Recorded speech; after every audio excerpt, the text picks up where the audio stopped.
안녕하세요. 장도건 변호사입니다. 오늘은 스토킹 범죄에 대해서 구체적인 사례까지 살펴보도록 하겠습니다. 이번 사건에서는 실제 일어났던 사건인데요. 피해자의 집에 찾아와서 문을 열어달라고 하면서 행패를 부린 사실관계가 있습니다.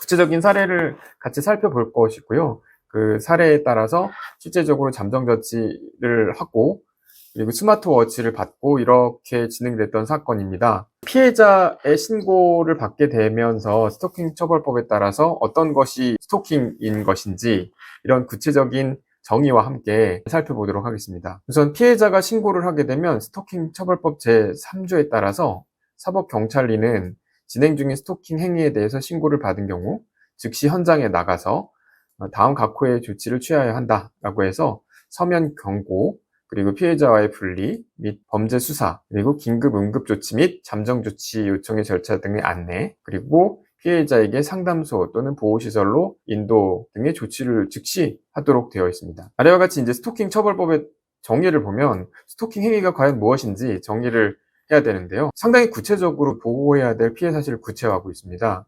예를 들어 보겠습니다. 조문을 계속 살펴보면서 이 사안에 대해서 살펴보겠습니다. 스토킹 범죄의 처벌 등에 관한 법률인데요. 약칭 스토킹 처벌법입니다. 이 법은 스토킹의 처벌 및 절차에 대한 특례를 규정을 하고 스토킹 피해자에 대한 보호 절차를 규정하는 것이죠. 정의를 보면 용어의 뜻을 다음과 같이 정의하고 있습니다. 2조 제1호 스토킹 행위란 상대방의 의사에 반하여 정당한 이유 없이 상대방 또는 그의 동거인, 가족에 대하여 다음 각목의 어느 하나에 해당하는 행위를 하여 상대방에게 불안감 또는 공포심을 일으키는 것을 말한다 라고 하고 있습니다. 첫 번째는 접근하거나 따라다니거나 진로를 막아서는 행위를 말하고 있고요. 그리고 주거, 직장, 학교, 그 밖에 일상적으로 생활하는 장소, 이하 주거 등이라고 합니다. 또는 그 부근에서 기다리거나 쳐다보는 행위를 말합니다. 무편이나 전화, 팩스, 정보통신망 등을 이용을 해서 물건이나 글, 말, 부호, 음향 이런 그림 등을 도달하게 하는 행위도 역시 스토킹 범죄에 포함되고 있습니다. 상당히 포괄적으로 규정되어 있습니다. 그래서 또한 더 나아가서 직접 또는 제3자를 통해서 물건 등을, 여기서 이제 물건 등을 말하는 것은 정보통신망을 이용해서 보내는 것까지 말을 하는 것이고요. 물건 등을 도달하게 하거나 주거 등 그 부근에 물건 등을 두는 행위도 포함하고, 그리고 나아가서 주거 등 그 부근에 놓여져 있는 물건 등을 훼손하는 경우도 포함하고 있습니다. 그리고 스토킹 범죄라는 것은 지속적 또는 반복적으로 이러한 스토킹 행위를 하는 것을 말합니다. 그리고 피해자는 이 직접적인 피해를 입은 사람을 말하고, 피해자 등이라 함은 피해자 및 스토킹 행위의 상대방을 말합니다. 그래서 스토킹 행위 신고 등에 대한 응급조치가 있고요. 사법경찰관리가 하는 조치입니다. 그리고 여기서 말하는 응급조치도 있고요. 사법경찰관이 이런 스토킹 행위가 지속적, 반복적으로 행해질 우려가 있을 때 이렇게 하는 경우가 있고요. 또 잠정조치를 청구하는 경우가 있습니다. 검사가 직권 또는 그리고 사법경찰관의 신청에 따라서 법원에 이런 조치를 청구할 수 있는 조치입니다. 그리고 이러한 스토킹 행위자에 대한 잠정조치에 따라 추가적으로 이제 법원은 스토킹 범죄의 원활한 조사 심리를 위해서 각각의 조치를 취하도록 하고 있습니다. 구체적으로 조금 이따 더 살펴보겠습니다. 피해자에 대한 스토킹 범죄 중단에 관한 서면 경고, 그리고 100m 이내 접근 금지, 그리고 전기통신법에 따라서 전기통신을 이용한 접근 금지, 이런 식으로 법원이 판단을 하게 되는 경우도 있습니다. 나아가서는 국가경찰관의 유치장 또는 구치소의 유치까지 할 수 있는 것입니다. 여러 가지 조치를 취할 수 있는 것이죠. 가장 대표적인 것이 응급조치, 긴급 응급조치, 잠정조치입니다. 간단히 이제 해당 조문을 살펴보겠습니다. 제3조에서 스토킹 행위 신고 등에 대한 응급조치가 있습니다. 사법경찰관리는 진행 중인 스토킹 행위에 대해서 신고를 받은 즉시 현장에 나가서 다음 호의 조치를 취한다. 스토킹 행위의 제지, 그리고 향후 스토킹 행위 중단 통보, 그리고 지속적 반복적으로 할 경우에 처벌 경고까지, 그리고 스토킹 행위자와 피해자 등의 분리 및 범죄 수사를 하고요. 그리고 긴급 응급조치 및 잠정조치 요청의 절차 등을 안내하고요. 그리고 스토킹 피해 관련 상담소 또는 보호시설로 피해자 등을 인도하는 경우까지 포함하고 있습니다. 응급조치에 대해서 살펴봤고요. 긴급 응급조치까지 한번 보겠습니다. 사법경찰관은 스토킹 행위의 신고에 관련해서 스토킹 행위가 지속적, 반복적으로 행해질 우려가 있고 스토킹 예방을 위해서 긴급을 요하는 경우 스토킹 행위자에게 직권으로 또는 스토킹 행위 상대방이나 그 법정 대리인 또는 스토킹 행위를 신고한 사람의 요청에 의해서 다음 각호의 조치를 취할 수 있다. 1호 100m 이내의 접근 금지를 할 수 있고요. 스토킹 행위를 신고한 사람의 요청에 의해서 다음 각호에 따른 조치를 할 수 있다. 1호 스토킹 행위의 상대방이나 그 주거 등으로부터 100m 이내의 접근 금지를 할 수 있고요. 전기통신법에 따라서 전기통신을 이용한 접근 금지도 할 수 있습니다. 사법 경찰관은 긴급 응급 조치를 하였을 때는 즉시 스토킹 행위의 요지, 그리고 필요한 사유, 그리고 긴급 응급 조치의 내용 등이 포함된 긴급 응급 조치 결정서를 작성해야 한다. 그리고 마지막으로는 잠정 조치가 있습니다. 잠정 조치 아까 말씀드린 것처럼 검사가 스토킹 범죄가 재발될 우려가 있다고 인정되면 직권으로 또는 사법 경찰관의 신청에 따라서 법원에다 조치를 청구하는 것입니다. 그리고 피해자 법정 대리는 검사 또는 사법 경찰관에게 제1항에 따른 조치에 따른 청구 또는 신청을 하거나 의견을 진술할 수 있고요. 그리고 이제 사법 경찰관이 만약에 이런 신청 요청을 받고도 1항에 따른 조치를 신청하지 않는다면 검사에게 그 사유까지 보고해야 됩니다. 그리고 스토킹 행위자에 대한 잠정 조치를 보면 법원은 이 스토킹 범죄의 원활한 조사, 심리를 위해 피해자를 보호를 위해 심리 또는 피해자 보호를 위해서 필요하다고 인정하는 경우에 결정으로 스토킹 행위자에게 다음 각호에 잠정 조치를 할 수 있는데요. 아까 말했듯이 이제 서면 경고가 있을 수 있고요. 그리고 100m 이내 접근 금지, 주거로부터, 그리고 전기통신을 이용한 접근도 금지시키게 하고요. 나아가서 유치장 또는 구치소에 유치할 수 있게 되는 결정을 할 수도 있습니다. 이 사안에서는 실제로 스마트워치를 받아서 조치를 취한 바 있는 상황입니다. 여기에서는 이제 어떤 사유에 의해서 스마트워치를 받아서 수사기관으로부터 보호 조치를 받아냈는지, 그리고 이 스마트워치에 대한 간결한 설명을 부가적으로 하도록 하겠습니다. 당해 사안은 이제 가해자가 임차인이에요. 2023년도 연말에 건물 인도 및 퇴거를 요구하는 임대인의 문자에 화를 내면서 집에 찾아와서 문을 두드리고 발길질까지 하면서 욕설을 했습니다. 스토킹 처벌법에 따르면 가해자는 피해자의 의사에 반하여 정당한 이유 없이 피해자의 주거지에 찾아와서 문을 두드리고 발길질을 하면서 욕설을 하는 등의 행위를 해서 상대방에게 불안감 또는 공포감을 일으키게 했으므로 이 행위는 스토킹 행위에 해당한다고 저희가 판단을 하고 신청을 했습니다. 그래서 가해자는 피해자가 이제 종교 활동을 하는 교회까지 찾아왔고요. 그래서 이때 주위에 있던 장로들이 가해자가 피해자에게 접근하는 것을 제재하여 준 사실도 있었습니다. 가해자가 피해자의 교회까지 찾아와서 접근한 이유가 가해자가 임차인으로서 소송에서 패소해서 오랫동안 장사를 하고 있던 곳에서 나가야만 했기 때문이었습니다.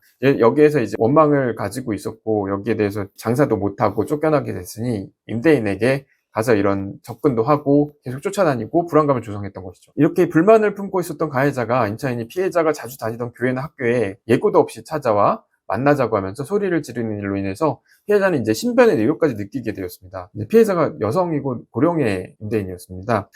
그럼에도 불구하고 이제 가해자가 내가 못 올 때 온 것이냐 하며 대묻기까지 하면서 위협적인 태도까지 보였고 피해자로 하여금 불안감을 느끼게도 했으며 다음에 또 다시 찾아올 거다라고 예고까지 했었습니다. 이처럼 가해자는 이제 소송에서 패소까지 했고 여기에 대해서 불만이 생겼고 예고도 없이 여성인 피해자의 주거지나 교회, 학교 등 주로 다니는 곳에 찾아와서 피해자에게 접근하며 불만을 표출하고 위협을 계속 가하면서 항의 의사표시를 지속적으로 했었던 것입니다. 근데 혼자 온 게 아니라 다른 사람들 같이 동반해서 찾아왔던 것이죠. 그래서 여기에 대해서 상당히 불안감을 계속해서 느끼고 있었던 상황이었습니다. 그래서 이런 가해자의 행위는 피해자의 의사에 반해서 접근을 한 것이었고요.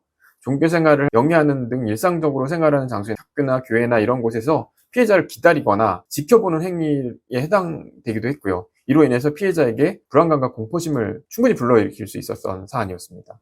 그래서 결국 이 스토킹 처벌법상 스토킹에 해당되는 것이 아니냐 이런 주장을 했던 것이죠. 잠정 조치를 필요로 하는 사유에 대해서 살펴보겠습니다. 이유 없이 방문을 계속해서 불안감과 공포를 조성했던 사실이 있었습니다. 2023년 말에 가해자는 피해자 집에 찾아와서 문을 두드리고 발길질을 하고 욕설을 하는 등 행패를 부렸어요. 그리고 이제 피해자 의사에 반해서 피해자에 접근하고 주거지 부근에서 기다리면서 지켜보는 행위를 하는 등에서 피해자로 하여금 불안감과 공포감을 일으키게 했고요. 소송에서 패소해서 이에 불만을 가진 연유로 사전에 연락도 없이 피해자를 불쑥 찾아와서 대화를 시도하면서 거칠게 접근을 한 바 있습니다. 이처럼 가해자는 피해자의 의사에 반해서 정당한 이유 없이 피해자의 종교행위가 이루어지는 장소는 교회나 계속 거기에서 지켜보거나 기다리거나 하는 행위로 불안감을 계속 증폭시켰고요. 나아가 이제 피해자가 다니던 예배당을 다른 곳에까지 찾아와서 불안감을 조성한 바 있습니다. 그래서 여기에서도 이제 주변에 있던 사람을 말리는 경우도 있었던 것이죠. 이렇게 앞으로도 계속 이러한 스토킹 행위가 지속적 반복적으로 행해질 우려가 있었기 때문에 저희가 신청을 하게 된 것이었습니다. 피해자에 대한 도움의 필요성이 이제 더 컸던 사안이었는데요. 더군다나 이제 피해자는 고령의 여성이었습니다. 보호가 간절히 필요한 자였고요. 그리고 가해자의 접근으로 인해서 계속 극도의 불안감을 느끼고 있었던 긴박한 상황이었습니다. 나아가 이제 민사소송이 진행됨에 따라서 임차인들은 자신이 이제 퇴거 명령을 받을까 불안했었던 것이죠. 이런 결과가 나올 때마다 불만을 표출하기 위해서 피해자에게 접근하면서 위협을 가할 가능성이 상당히 농후한 상황이었습니다. 이런 사정으로 미뤄보건대 가해자는 본인이 형사처벌을 받을 가능성이 있다고 할지라도 민사뿐만 아니라 형사상 문제가 될 수 있다고 할지라도 개의치 않는 것까지 보였어요. 판결 내용에 순응하지도 않고 피해자가 다음번에도 다시 찾아올 거라고 예고까지 하면서 자신이 예고한 내용은 반드시 실현시키겠다라는 의지까지 가지고 있었던 상황이었습니다. 아주 고집스럽게 이런 상황이 벌어지고 있었던 것이죠. 이를 고려하면 가해자는 언제든지 위협적인 접근 행위를 계속 반복할 것이었으며 이제 혼자가 아닌 다른 사람을 대동하기도 했었던 것이죠. 그래서 이제 이 피해자를 위해서 잠정조치 신청을 할 생각을 저희가 하고 여기에 대해서 신청서를 작성을 해서 제출을 하거나 담당 수사관과 만나서 수사를 요청한다거나 이런 절차를 계속해서 적극적으로 진행한 바 있습니다. 그래서 피해자는 언제 다시 가해자가 자신의 주거지나 생일 근거지에 예고 없이 들이닥칠까봐 접근을 해서 유협을 할까봐 공포와 불안해서 정상적인 생활을 하지 못했었어요. 그리고 피해자가 인도소송이 최종적으로 확정이 되면 당사자들 간의 분쟁 관계가 종료될 때까지 평온하고 안전한 일상을 누릴 수 있도록 인도소송이 완전하게 확정될 때까지, 그리고 그 확정이 되더라도 자신에게 불리한 결과가 나온다면 계속해서 이렇게 지속적 반복적으로 위협행위를 할 것인지가 염려됐었던 것이기 때문입니다. 그래서 이런 것이 안전하게 종료될 때까지 일상을 평온하게 누릴 수 있도록 스토킹 처벌법 9조에 따른 스토킹 행위자에 대한 잠정 조치를 할 수 있도록 신청을 작성하고 신속하게 제기를 했습니다. 그래서 스마트워치 수령한 단계는 비단 이제 잠정 조치에 대한 신청 내용의 결과가 아니라 중간중간 저희가 계속 수사기관에 이런 사정을 계속해서 알리고, 그리고 피해자와 같이 수사에 대한 요청을 하고 이런 부분들을 계속해서 주장을 했었던 상황이었습니다. 그래서 피해자의 신청으로 경찰서에서 조사를 진행도 했고요. 그리고 곧바로 경찰서에서 관리 중인 스마트워치 배정을 적극적으로 요청해서 실시간 체크를 할 수 있게 되었습니다. 스마트워치는 이제 피해자가 위급 시에 기계에 있는 호출 버튼을 누르게 되는데요. 경찰의 보호를 요청하게 되고 실시간으로 현장을 녹취하는 기능까지 있습니다. 그래서 바로 실시간으로 경찰에 전송이 됩니다. 이렇게 실시간 위치 추적을 통해서 언제나 경찰들과 연결이 돼 있어서 호출 즉시 출동하여 피해자를 보호할 수 있게 되는 거죠. 스마트워치는 이렇게 이제 보복이나 반복적인 위해를 입을 우려가 있는 경우, 예를 들면 살인, 강도, 강간, 성폭력, 가정폭력, 아동학대, 기타 중대범죄, 그리고 신고자 및 그 친족 등에 대한 보복 우려가 있을 경우에 주거지 관할 경찰서에 피해를 신고하고 신변보호 신청서도 작성하여 제출하면 됩니다. 필요시 신변보호심사위원회에서 상황을 고려해서 심사를 하기도 하는데요. 스마트워치는 2개의 위성으로부터 정보를 받아서 정확성이 지금 많이 향상되었다고 합니다. 그래서 112 종합상황실에서 대상자의 실시간 이동 경로도 파악을 하고 있어요. 그리고 방진 기능도 있고요. 충전 시 48시간 전후 시간까지 사용이 가능하게 되어 있는 기계로 이렇게 구비를 하고 있습니다. 스토킹이나 이제 데이트 폭력 등으로 인한 범죄 피해자의 안전조치 요청이 매년 증가되는 추세라는 신문 기사가 있는데요. 스마트워치를 요구하는 사람들이 상당히 많았던 것으로 보입니다. 그래서 이런 것들을 문제 삼아서 스마트워치를 배정하지 않으려고 한 사례였습니다. 그러나 저희들이 다각도 요청과 필요성을 아주 긴박하게 요청을 하고 계속해서 필요성을 부각시켜서 꾸준한 설명을 통해서 결국은 스마트워치를 수령할 수 있었습니다. 그리고 그 후부터는 수사기관의 조력을 계속해서 실시간으로 받을 수 있게 되었고요. 오늘 살펴본 주제를 간단하게 요약을 한번 해보겠습니다. 지난 시간에 이어서 스토킹 범죄에 대한 사례를 살펴보았고요. 이번 시간에는 피해자가 경찰에 잠정 처분을 요청하고 적극적으로 스마트워치를 요청을 해서 받아본 사례를 한번 살펴보았습니다. 이처럼 스토킹에 대한 피해가 늘고 있는 상황에서 경찰 보호가 필요한 경우 어떻게 긴급하게 요청을 해서 적절한 신변 보호를 받을 수 있을지 실제 사례를 통해서 한번 살펴본 것이고요. 저희가 계속해서 이런 조치들을 어떻게 하면 실효성 있게 관철시킬 수 있을지에 대해서 계속해서 고민을 하고 있습니다. 이처럼 최근 스토킹 범죄가 굉장히 늘고 있는데요. 이런 경우에는 경찰이 적극적으로 보호를 요청을 해야겠는데요. 현재 벌어지고 있는 스토킹 범죄 행위에 대비할 수 있는 여러 조치를 취하고 있습니다. 그래서 오늘 살펴본 것은 저희가 적극적으로 요구를 해서 신변보호를 받을 수 있었던 사례를 살펴보았는데요. 앞으로도 계속해서 이런 제도와 그 제도를 활용할 수 있는 방법에 대해서 실제 사례를 두고 다시 한번 계속해서 설명할 수 있는 기회를 갖도록 하겠습니다. 이런 요청 수단으로 또 어떤 것이 있는지도 계속해서 살펴보도록 하겠습니다. 이상 장동훈 변호사였습니다. 감사합니다.